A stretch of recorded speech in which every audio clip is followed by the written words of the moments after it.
ചെറിയ മോനെ ഡെലിവറി കഴിഞ്ഞ ആ സമയത്താണ് ഞാൻ പ്രിപ്പറേഷൻ സ്റ്റാർട്ട് ചെയ്തത്. ഞാനൊരു ഓൺലൈൻ ക്ലാസ് എടുത്തത്. അപ്പോൾ എനിക്ക് സ്ഥാപനത്തിൽ പോയിട്ടുള്ള ഫ്രണ്ട്ഷിപ്പ് ഒന്നുമില്ല. സംസ്ഥാനത്ത് മൊത്തം കുട്ടികളെ കൂടെ മത്സരിക്കാനുള്ള ഒരാളാണ്. അപ്പോൾ നമ്മൾ എവിടെ നിൽക്കണം നമുക്കറിയില്ല. സിവിൽ എഞ്ചിനീയറിംഗ് എന്താണ് എന്നുള്ളത് ഡെപ്തിൽ പഠിച്ചത് ഈ ഒരു കോഴ്സ് എടുത്തതിന് ശേഷമാണ്.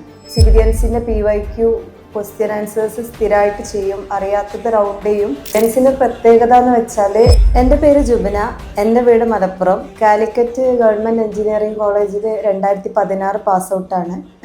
സിവിലിയൻസിൽ എത്തിച്ചേരുന്നത് 2023 ഓൺലൈൻ ബാച്ചിലാണ്. അതുവരെ ഞാനൊരു പ്രൈവറ്റ് ITIയിൽ ഇൻസ്ട്രക്ടറായിട്ട് വർക്ക് ചെയ്യായിരുന്നു. അതിൻ്റെ കൂടെ PSC പ്രിപ്പറേഷൻ നടത്തിയിരുന്നു.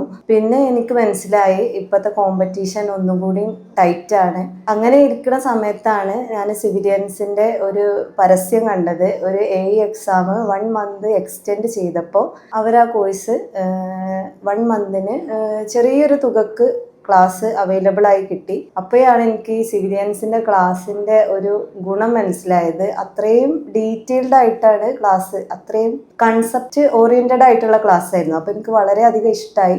ചെറിയ മോനെ ഡെലിവറി കഴിഞ്ഞ ആ സമയത്താണ് ഞാൻ പ്രിപ്പറേഷൻ സ്റ്റാർട്ട് ചെയ്തത്. എൻ്റെ 2 മക്കളും എത്ര ചെറുതാണെങ്കിലും അവരെ കൊണ്ട് പറ്റുന്ന എല്ലാ സപ്പോർട്ടും അവർ അത്രയും മെച്ചുവറായിട്ടാണ് അവർ സപ്പോർട്ട് ചെയ്തത്. ഞാനൊരു ഓൺലൈൻ ക്ലാസ് എടുത്തത്. അപ്പോൾ എനിക്ക് സ്ഥാപനത്തിൽ പോയിട്ടുള്ള ഫ്രണ്ട്ഷിപ്പ് ഒന്നുമില്ല. അപ്പോൾ എനിക്ക് എൻ്റെ സർക്കിളിലുള്ള ഒരുപാട് നല്ല ഫ്രണ്ട്സാണ് എന്നെ ഈ ജേണിയിൽ ഒരുപാട് ഹെൽപ്പ് ചെയ്തത്. ഞാൻ ചെയ്തത് എന്താണെന്ന് വെച്ചാൽ, മെയിനായിട്ട് PYQ സിവിലിയൻസിൻ്റെ PYQ ക്വസ്റ്റ്യൻ ആൻസേഴ്സ് സ്ഥിരമായിട്ട് ചെയ്യും, അറിയാത്തത് റൗണ്ട് ചെയ്യും. പിന്നെ അറിയാത്തത് മാത്രം റിവൈസ് ചെയ്യും. എക്സാമിന് തൊട്ട് മുമ്പ് ഓടിച്ചു നോക്കും ഈ റൗണ്ട് ചെയ്ത് വെച്ച ക്വസ്റ്റ്യൻസ്. അതായത് സിലബസ് എപ്പോഴും കയ്യിലുണ്ടാവും ഒരു എക്സാം വരുമ്പോൾ. ആ സിലബസിലുള്ള PYQ ഓടിച്ച് വിട്ട് നോക്കും.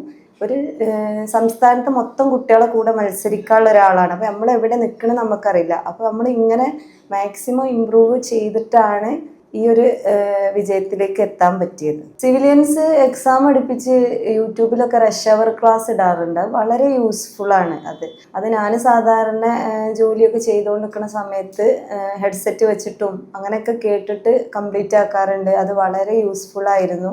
എക്സാമിന് നമുക്ക് പെട്ടെന്ന് ആ റഷ് അവർ ക്ലാസ് കേട്ട് കഴിഞ്ഞിട്ട് നമ്മളെ നോട്ടൊന്ന് ഓടിച്ച് വിട്ടാൽ നമുക്ക് പെട്ടെന്ന് ക്യാപ്ചർ ചെയ്യാൻ വേണ്ടി പറ്റും.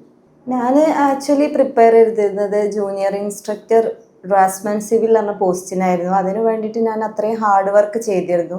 പക്ഷേ ലിസ്റ്റ് വന്നപ്പോൾ ഞാൻ ജസ്റ്റ് മിസ്സായിപ്പോയി. ലിസ്റ്റിൽ വരാൻ പറ്റിയില്ല.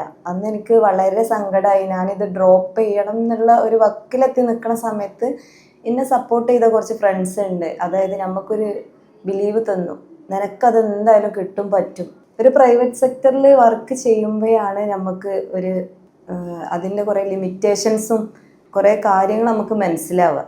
അങ്ങനെയാണ് എനിക്ക് ഒരു സർക്കാർ ജോലിനോട് ഒരു ആഗ്രഹം വന്നത്. അപ്പോൾ അതിൽ എന്നെ സഹായിച്ച എൻ്റെ അടുപ്പമുള്ള എല്ലാ ആളുകൾക്കും, അതുപോലെ എനിക്ക് നല്ലൊരു ഗൈഡൻസ് തന്ന സിവിലിയൻസിനും ഹൃദയത്തിൽ തൊട്ടുള്ള നന്ദി രേഖപ്പെടുത്താണ്. ഇനി വരുന്ന എക്സാമിന് നന്നായിട്ട് ഹാർഡ് വർക്ക് ചെയ്യുന്ന ഒരുപാട് സ്റ്റുഡൻസ് ഉണ്ട്. അവർക്കെല്ലാവർക്കും എൻ്റെ ഹൃദയം തൊട്ടുള്ള വിജയാശംസകൾ നേരുന്നു. Learn from the best.